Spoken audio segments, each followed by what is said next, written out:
అపోస్తలులైనటువంటి పౌలు కొరింథీ అనేటటువంటి ఒక పట్టణానికి వెళ్ళారు. ఆ పట్టణంలో దేవుని సువార్త సుమారుగా 18 నెలలు, సంవత్సరంన్నర ఉండి ఆ పట్టణంలో దేవుని సువార్త చేసినట్లుగా మనం అపోస్తలు కార్యాల గ్రంథం 18వ అధ్యాయం చూడండి. అపోస్తలు కార్యాల గ్రంథం 18వ అధ్యాయం మొదటి నుండి మనం 11 వచనాల వరకు చూస్తే అక్కడ మనం చూస్తాం, అటు తర్వాత పౌలు ఏథెన్సు నుండి బయలుదేరి కొరింథునకు వచ్చి అని వ్రాయబడి ఉంది. మరి వచ్చి అక్కడ అకుల ప్రిస్కుల అనేటువంటి వాళ్ళను కనుగొని, వాళ్ళు కూడా యూదులు, అలాగే వాళ్ళకి ఒక వృత్తి ఉంది, డేరాల వ్యాపారం. పౌలు గారు కూడా అదే వృత్తి కలిగిన వాడు గనక వాళ్ళతో కలిసి పనిచేస్తూ అక్కడ ఉన్నటువంటి సమాజ మందిరంలోకి వెళ్ళి దేవుని సువార్త చెప్తా, అలాగే అక్కడికి వచ్చినటువంటి వారికి దేవుని లేఖనాల గురించి వివరిస్తూ వాళ్ళని ఒప్పిస్తూ వచ్చినట్లుగా మనం దేవుని యొక్క వాక్యంలో చూడగలుగుతామని జ్ఞాపకం చేస్తూ ఉన్నాను. ఇంకా గనక మనం చూడగలిగితే దేవుడే మాట్లాడుతూ వస్తున్నాడు. 9వ వచనంలో, రాత్రివేళ దర్శనమందు ప్రభు, నీవు భయపడక మాట్లాడుము, మౌనముగా ఉండకుము, నేను నీకు తోడయ్యున్నాను, నీకు హాని చేయుటకు నీ మీదకి ఎవడునో రాడు, ఈ పట్టణంలో నాకు బహు జనమున్నదని పౌలుతో చెప్పగా, అతడు వారి మధ్య దేవుని వాక్యం బోధించుచు 1 సంవత్సరం మీద 6 నెలలు అక్కడ నివసించెను అని వ్రాయబడింది. అంటే పౌలు గారు అక్కడ సుమారుగా 1.5 సంవత్సరం కాలం ఉండటం జరిగింది. ఆ సువార్త కాలంలో కొన్ని బెదిరింపులు అనేవి ఆయనకు వచ్చినాయి. అయితే పరిశుద్ధాత్మ దేవుడు చెబుతున్నాడు, నువ్వు భయపడక్కర్లేదు, నేను నీకు తోడై ఉన్నాను, నువ్వు నా గురించి చెప్పటం ఆపొద్దు, నువ్వు దేవుని వాక్యాన్ని గురించి మాట్లాడు అని దేవుడు ఆయనకి చెప్పినప్పుడు, ఆ ప్రకారంగా దేవుని వాక్యం బోధించినప్పుడు అనేకులు ఆ పట్టణంలో ప్రభువునందు విశ్వాసం ఉంచటం అనేది జరిగింది. తద్వారా అక్కడ సంఘం ఏర్పడింది. ఆ సంఘాన్ని బలపరుస్తూ పౌలు గారు 2 పత్రికలు రాస్తా ఉన్నాడు. ఈ 2 పత్రికలే 1 కొరింథీయులకు రాసిన పత్రిక, అలాగే 2వ కొరింథీయులకు రాసిన పత్రిక అన్నమాట. ఈ 2వ కొరింథీయులకు రాసిన పత్రికలో చదువుతున్నాం. ఈ 1 పత్రిక రాసినప్పుడు పౌలు గారు వాళ్ళ తప్పులు ఎత్తి చూపిస్తూ, మీరు ఫలానా విషయాల్లో బలహీనంగా ఉన్నారు, సరి చేసుకోండి అని చెప్తూ రాశాడు. 2వ పత్రికను రాస్తూ వాళ్ళను కొన్ని విషయాల్లో ప్రోత్సాహపరుస్తూ రాస్తున్నాడు. ఈ రాసే ఈ ప్రక్రియలో చెప్తున్నాడు, ఇదిగో ఎవడైనను క్రీస్తున వినాలి ఎవరైనను క్రీస్తునందున్న ఎడల వాడు నూతన సృష్టి అని చెప్తున్నాడు. ప్రతి ఒక్కరం కూడా ఆశపడతాం, నూతనత్వం కొరకు ఆశపడతాం. అందరూ కూడా కొత్తయే కోరుకుంటారు, పాత ఎవడని కోరుకుంటారా? ఇప్పుడు క్రిస్మస్ పండుగ వచ్చింది, కొత్త బట్టల కోసం వెళ్తామా, పాత అటుకొలతో వెళ్తారా? రేపల్లి వెళ్ళింది ఎందుకు? కొత్త బట్టలు కొనుక్కోవటానికి, పాత ఏమైనా ఉన్నాయని తిరగేయటానిక? కొత్త బట్టల కోసమే వెళ్ళాం కదా. క్రొత్త బట్టలు, క్రొత్త చెప్పులు, అంతేనా కాదా? పాతవి కుట్టించుకొచ్చుకుందామని ఎవళ్ళు అనుకుంటారా? అందరూ కూడా కొత్త వాటి కొరకే ఆశపడతాం. ఈ యవనస్తులైన పిల్లలు ఉన్నారు, వాళ్ళ కొత్త బైక్ ఇస్తే కాడు మనకు అందడం కదా. వాళ్ళు క్రొత్త ఫోను, ఏది కొత్తది వస్తుంది అంటే ఏంటంటే అంతా కూడా క్రొత్తదనం కొరకు ఇష్టపడతా ఉంటారు. ప్రతి వాళ్ళు కూడా క్రొత్తవి కావాలని అనుకుంటారు. సరే, ఈ సంవత్సరం క్రొత్త బట్టలు కొనుక్కున్నాం, క్రిస్మస్కో జనవరి 1కో. వచ్చే సంవత్సరానికి కొత్తగా ఉంటుందా పాతగా ఉంటుందా చెప్పండి? ఏంటో పాతది అయిపోద్దా? అంతే కదా. అంటే సంవత్సరం తిరిగేదలికి అది పాతది అయిపోతుంది.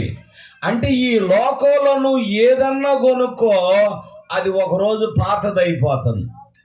కానీ నువ్వు యేసయ్యను గనక సంపాదించుకున్నావా, నువ్వు రోజు కొత్త వ్యక్తివే. దేవునికి స్తోత్రం. దానికి ఒక ఉదాహరణ చెప్తాను. యేసు ప్రభు వారి యొక్క మాటలు ఎన్ని సువార్తల్లో చెప్పారు? 4 సువార్తలు. అంతేనా? ఏ సువార్తలో? ఏంటో? మార్కు, లోక, యోహాను సువార్త. వీటిని సువార్త అన్నారు, మంచి వార్త అన్నారు కదా. అవి ఎప్పుడు రాశారు? ఇవాళ రాశారా? కొన్ని వందల సంవత్సరాలు అయిపోయినాయి, అయినా కానీ అవేంటంట? సువార్తలే. ఈరోజు పేపర్ వచ్చిందా ఎవరికన్నా? ఈరోజు పేపర్ చదివారు ఎవరన్నా? ఎంతమంది చదివారు ఒక పేపరు? ఎవరన్నా చదివారా? వాళ్ళు వచ్చిన వార్తలన్నిటినీ ఏమంటారు? వీటిని వార్తలు అంటాం కదా. అంతేనా కాదా? వాళ్ళు రాసిన పేపర్లో ఒక నెల తర్వాత చదివామనుకో, అది వార్త అవుద్దా చరిత్ర అవుద్దా? చెప్పాలి. అది చరిత్ర అవుద్ది. వార్త అంటే ఏ రోజుకి ఆ రోజు వచ్చిందే వార్త. కానీ యేసు ప్రభువును గూర్చిన మాటే అది ఎప్పుడూ సువార్తే. హల్లెలూయా. నేను చెప్పింది అర్థమైంది అనుకుంటా. ఎప్పుడూ కూడా యేసు ప్రభువారిని గూర్చిన మాట ఇంకా 100 సంవత్సరాలు 1000 సంవత్సరాలైనా అది సువార్తే. అది వార్తే. ఏ రోజుకి ఆ రోజు అది కొత్తది. నువ్వు బైబిల్ను కొంతమంది చాలాసార్లు చదువు ఉంటారు. నేను సుమారుగా 30 సార్లు లోపుగా చదివాను. ఇన్నిసార్లు చదివినా చదువుతూ ఉంటే ఎప్పుడు క్రొత్తగానే ఉంటున్నది. హల్లెలూయా. నేను ఈ మాట గమనించలేకపోయానే అనిపించుద్ది. కారణం ఏంటంటే అది వార్త. అదేంటది? వార్త. కానీ ఈ లోకంలో ఏ వార్త అయినా ఆ రోజుకే అది వార్త, తర్వాత అది చరిత్రగా మారిపోతుంది. కరెక్టేనా కాదా? అది ఎప్పుడు అది చరిత్ర అయిపోద్ది. కొన్ని సంవత్సరాల తర్వాత ఇదిగో పలానా కాలం నాడు ఈ పని జరిగిందంట, ఈ విషయం వచ్చిందంట, ఈ వార్త వచ్చిందంట అని చెప్పుకోవటమే కానీ అది వార్త మాత్రం కాదు, అది చరిత్ర అయిపోతుంది. అలాగే యేసు ప్రభు వారిని కలిగి ఉంటే మన జీవితం ఏంటంటే అది నూతన పరచబడుతుంది. హల్లెలూయా. అందుకని ప్రభు వారు కూడా చెప్పాడు, వృద్ధులంట చిగురు పెట్టి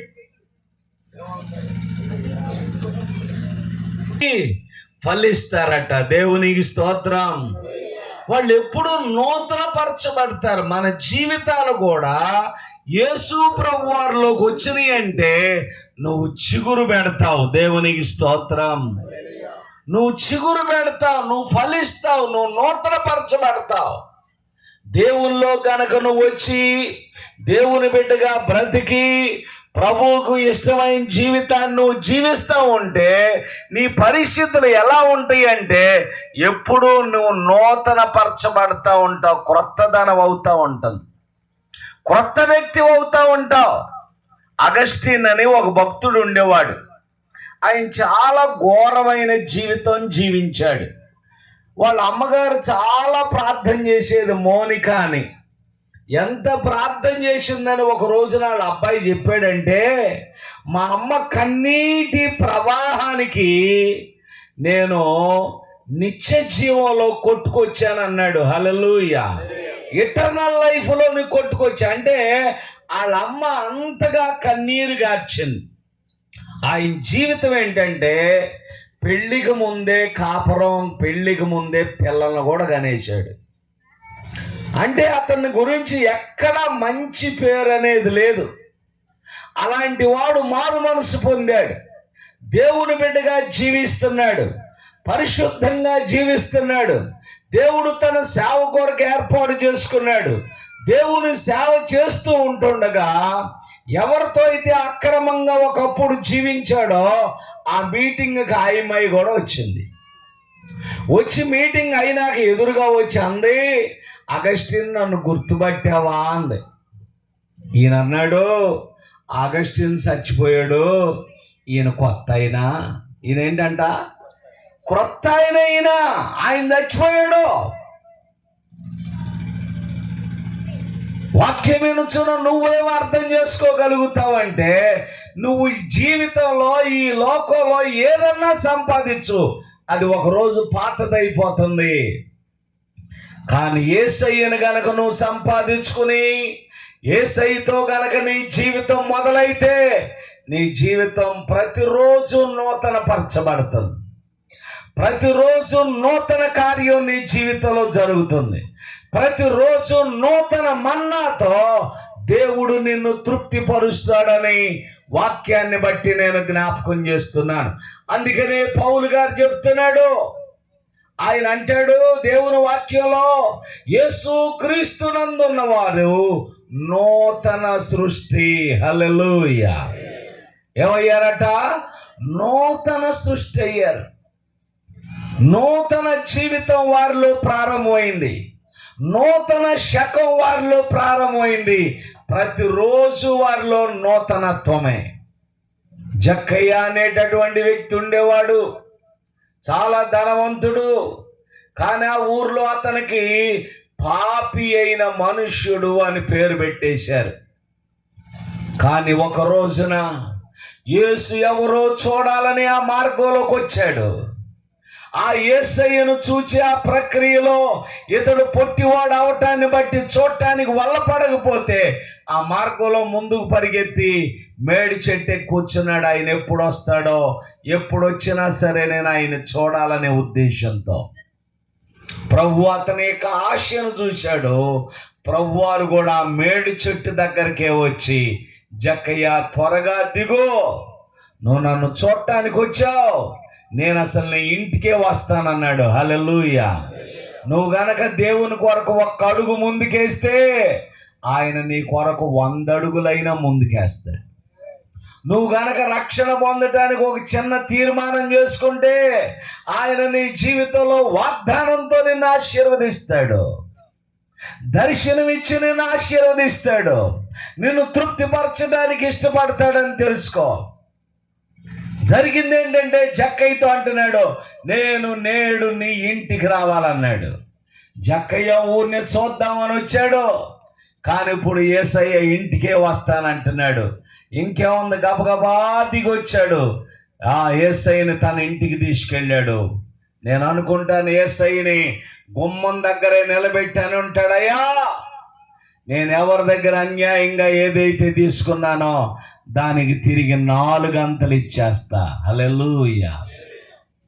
నూతన జక్కయ్య అవుతున్నాడు. ఇతను నూతన వ్యక్తిగా మారిపోతున్నాడు. ఇంకా అంటాడు, నా ఆస్తిలో సగం పేదలకు ఇచ్చేస్తున్నాను అన్నాడు. ఎంతంట? సగం. అన్యాయంగా తీసుకున్న సంపాదించిన దానికి తిరిగి 4 అంతలో ఆస్తిలో సగం ఇచ్చేస్తానన్నాడు. యేసయ్య అన్నాడు, ఇతడును అబ్రహాము కుమారుడే, ఇతడును అబ్రహాము కుమారుడే, ఈ ఇంటికి రక్షణ వచ్చిందన్నాడు. అంతే, ఆ ఇంటికే రక్షణ వచ్చేసిందట. కారణం ఏంటంటే యేసు ప్రభు వారి కొరకు ఆశపడ్డాడు జక్కయ్య. జక్కయ్యని ఇంకా నూతన పరుస్తున్నాడు దేవుడు. రెండో వ్యక్తిని నేను జ్ఞాపకం చేస్తున్నాను. సుఖారా అనే గ్రామంలో నివసించే ఒక స్త్రీ. ఆవంటే ఎవ్వరూ ఇష్టపడటంలా, స్నేహం చేయటానికి కూడా ఇష్టపడటంలా, కనీసం మాట్లాడటానికి కూడా ఇష్టపడటంలా. ఇరుగు పొరుగు వారు అవంటే తలనొప్పిగా ఎంచుకుంటున్నారు. సరే, ఈమెని చూస్తే చాలు కింద ఇయ్యాల్సిన వాళ్ళు మీద వస్తున్నారు. దాంతో పడలేక ఈ పోరు ఆమె ఆశ అనుకుంటుంది, ఇదిగో అందరూ వెళ్ళే సమయంలో నేను బావికాడికి వెళ్తే నన్ను చాలా హీనంగా చూస్తున్నారు, ఎవరో లేని టైంలో బావికాడికి వెళ్ళి నీళ్లు తెచ్చుకుందామని మధ్యాహ్న సమయంలో బావి దగ్గరికి వెళ్ళి నీళ్లు తెచ్చుకుంటా ఉంది.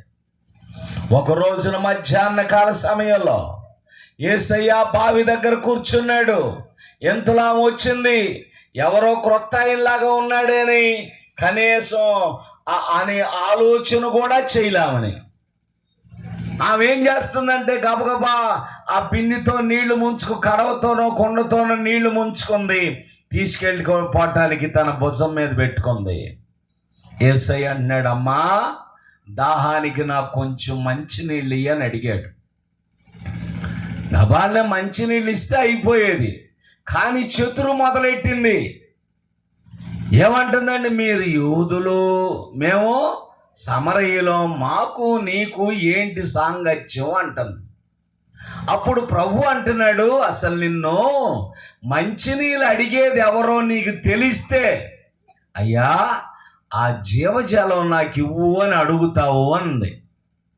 అని ప్రభు ఎప్పుడైతే ఆ మాట అన్నాడో అప్పుడు ఏమంటది, నువ్వేమన్నా మా పితరుడైన యాకోబు కన్నా గొప్పడివా అంది. అప్పుడు ప్రభు అంటున్నాడు, ఇదిగో ఈ యాకోబు బావిలోంచి నువ్వు నీళ్లు తీసుకెళ్తున్నావు, ఈ నీళ్లు త్రాగే ప్రతివాడు మరలా దప్పికొంటాడు. నువ్వు తీసుకెళ్తున్నావు, మరలా దప్పికవుతు నీకు, కానీ నేనిచ్చే నీళ్లు త్రాగితే ఎన్నటికీ నువ్వు దప్పిక కొనవు. అప్పుడు ఆమంటుంది, ఈ బావి దగ్గర కన్నా వచ్చే పని తప్పుద్ది, ఆ జీవజలం ఇవ్వమని అడిగితే ప్రభు అంటున్నాడు, వెళ్ళి నీ పెనిమిటిని తీసుకురా. అప్పుడు ఆమె చెబుతుంది, నాకు పెనిమిటి లేడని. అప్పుడు ప్రభు అన్నాడు, నువ్వు నిజమే చెప్పావు, ఇంతకుముందు నీకు 5గురు, ఇప్పుడున్నవాడు 6వాడు. అంతే, గుండె పగిలిపోయింది. తన స్థితి తనకు అర్థమైపోయింది. ఆ కొండ అక్కడ వదిలేసింది, ఊర్లో పరిగెత్తింది, చెప్తుంది, అయ్యా నా సంగతులన్నీ నాకు అర్థం చేసిన వాడు మెస్సయ్య కాడా, వచ్చి చూడండి. తన స్థితిని తాను అర్థం చేసుకుని యేసయ్యను మెస్సయ్యగా గుర్తించింది, యేసయ్యను రక్షకుడుగా గుర్తించింది. చాలాసార్లు నువ్వు మందిరాలకు వస్తున్నావు, మీటింగులకు వస్తున్నావు, వాక్యాలు వింటున్నావు, జనవరి పండుగలు చూస్తున్నావు, కానీ నువ్వు గుర్తించట్లా యేసయ్య ఏంటో. అది విచారం. కానీ ఆమె అంతమందితో ఆ రకంగా ఉన్నా కానీ రక్షకుడు గుర్తించింది. ఒకసారి ప్రశ్న వేసుకో, రక్షకుడు నేనాడన్నా గుర్తించావా? ఆయన ఏంటో నీకు అర్థమైందా? ఆయన మొదటిసారి రక్షకుడుగా వచ్చాడు, గొర్రె పిల్లగా వచ్చాడు, కానీ ఈసారి కొదమ సింహంలాగా రాబోతున్నాడు. మొదటిసారి రక్షకుడుగా వచ్చాడు, ఈసారి న్యాయాధిపతిగా రాబోతున్నాడు. ఆయన నువ్వు ఎట్లా ఎదుర్కొంటావో ఆలోచన చేసుకో. నీ జీవితాన్ని యేసయ్యకి ఇవ్వకుండా నువ్వు సరిపెట్టుకునే భక్తితో ఉండొద్దు. దేవునికి లోబడే భక్తితో మనం ఉంటే మన జీవితాలకు ఆశీర్వాదం అని ఈ నూతన సంవత్సరంలో దేవుని యొక్క పేరట నేను తెలియజేస్తూ ఉన్నాను. వాక్యం వినుచున్న మనం దేవుని లేఖనాన్ని బట్టి అర్థం చేసుకోవాలి, దేవుని వాక్యాన్ని బట్టి గమనించుకోవాలి. దేవునికి మనం లోబడితే మేలు అని తెలుసుకో. నీ స్థితి మారటం అవసరం. నువ్వు నూతన సృష్టిగా మారాలి. నీ పాత బ్రతుకు బయటికి వెళ్ళిపోవాలి. అది ఏదైనా సరే ఆ పాత జీవితంలో నుంచి నువ్వు బయటకు వచ్చి నువ్వు నూతన పరచబడటం దేవునికి అవసరం. నువ్వు నూతన విధానంలో నడుచుకోవటం దేవునికి అవసరం.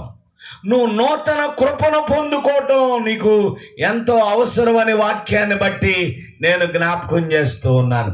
అందుకనే వాక్యం చెప్తుంది, యేసు క్రీస్తునందున్న వారట నూతన సృష్టి. నువ్వు నూతన సృష్టిగా మారినప్పుడు నీ మాట మారుతుంది, నీ ప్రవర్తన మారుతుంది, నీ చూపు మారుతుంది, నీ జీవితం మారుతుంది, నీ స్థితి కూడా మారిపోతుంది. ఒకప్పుడు నీ స్థితి తక్కువగా ఉందేమో, దేవుడు నిన్ను ఉన్నత స్థితికి తీసుకెళ్ళగలడు. ఒకప్పుడు నువ్వు ఇబ్బందితో ఉన్నావేమో, ఇప్పుడు దేవుడు నిన్ను ఉన్నతంగా ఆశీర్వదించగలడు. యేసయ్య చెప్తున్నాడు, యేసు క్రీస్తునందున్న వారికి నూతన సృష్టి అట. ఆ నూతన సృష్టిగా నువ్వు మారాలి. ఈ నూతన సంవత్సరంలోని పరిశుద్ధాత్మ దేవుని యొక్క ఉద్దేశమై ఉంది. నూతన సృష్టిగా నిన్ను చూడాలని దేవుని యొక్క ఉద్దేశమై ఉన్నది కనుక ఒక్కసారి మనల్ని మనం ప్రశ్న వేసుకోవాల్సిన అవసరత అనేది ఉంది. నువ్వు నూతనంగా ఉన్నావా? నీ తలంపులు నూతనపరచబడినయా? నీ మాటలు నూతనపరచబడినయా? లేదా ఇంకా ప్రాచీన స్వభావం, ప్రాచీన మాటలు, పాత పద్ధతులు, పాత స్వభావం, పాత మాట, పాత నడకలోనే ఇంకా నువ్వు ఉన్నావేమో ఒక్కసారి ఆలోచన చేసుకో. నువ్వు ఇప్పుడు సరిపెట్టుకునే భక్తి చేసుకుంటున్నావు కదా, మరి ఇంకా నువ్వు పాతదనంతోనే ఉంటే ఇంకా నువ్వు క్రీస్తులో ఉన్నట్టు ఎట్లా? కనుక నువ్వు క్రీస్తులో ఉన్నావు అంటే నువ్వు నూతన స్వభావంతో ఉంటావు. నీ మాట నూతనంగా ఉంటుంది, నీ పరిస్థితి కూడా నూతనంగా మార్చబడుతుందని వాక్యాన్ని బట్టి నేను జ్ఞాపకం చేస్తున్నాను. అందుకనే లేఖనం చెప్తుంది, దేవుని వాక్యం మాట్లాడుతూ ఉంది, క్రీస్తు యేసునందున్న వారు నూతన సృష్టిగా దేవుని యొక్క వాక్యం స్పష్టంగా తెలియజేస్తుంది. పాతవి గతించను, ఇదిగో సమస్తం ఏమైపోయినయట, క్రొత్తవాయను. పాతవి నీలో నుంచి గతించిపోవాలి. పాత మాటలు, పాత నడవడిక, పాత స్వభావం ఇదంతా నీలో నుంచి వెళ్ళిపోవాలి. నువ్వు నూతనంగా మార్చబడాలి. నీ స్థితి నూతనంగా మార్చబడాలి. నీ ప్రవర్తన నూతనంగా మార్చబడాలి. అది దేవునికి ఇష్టంగా నువ్వు గనక ఉండగలిగితే దాన్ని మించిన ఆశీర్వాదం లేదని వాక్యాన్ని బట్టి నేను జ్ఞాపకం చేస్తున్నాను. కాలం అంతా కూడా ఇట్లాగే ఉండొచ్చు, ఉండకపోవచ్చు.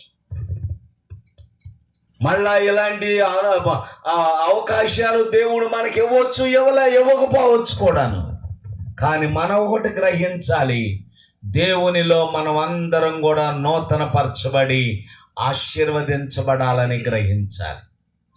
దేవునికి ఇష్టంగా మనం మారాలని గ్రహించాలని వాక్యాన్ని బట్టి జ్ఞాపకం చేస్తున్నాను. కనుకనే వాక్యం చెప్తుంది, నువ్వు నూతన సృష్టిగా మారటానికి నిన్ను నువ్వు సిద్ధపరచుకోవాలని దేవుని వాక్యాన్ని బట్టి నేను ప్రార్థన చేస్తూ అలాగే మనవి చేస్తూ ఈయన సందేశాన్ని ముగిస్తున్నాను. ప్రార్థన చేసుకుందాం. ప్రార్థన.